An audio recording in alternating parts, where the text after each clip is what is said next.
हिंगोली, नांदेड, परभणीत भूकंपाचे हादरे।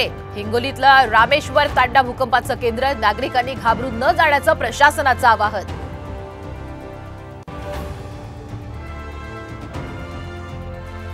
आजपासून मुंबईतल्या 5 स्टार हॉटेलमध्ये आमदारांचा मुक्काम। मात्र अंबानी वेडिंगमुळे हॉटेल मिळण्यात आमदारांना अडचणी।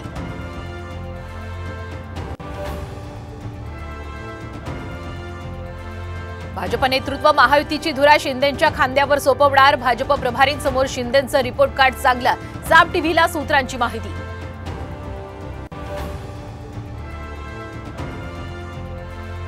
वरळी हिट अँड रन प्रकरणातील आरोपी मिहिर शहाला विरारमधून अटक। आज कोर्टात हजर करणार।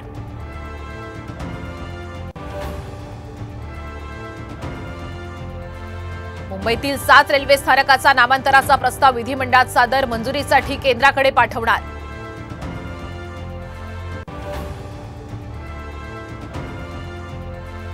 माऊलींची पालखीचा फलटणमध्ये मुक्काम। तर संत तुकोबांची पालखी आज निमगाव केतकीत। आज पार पडणार दुसरं गोल रिंगण।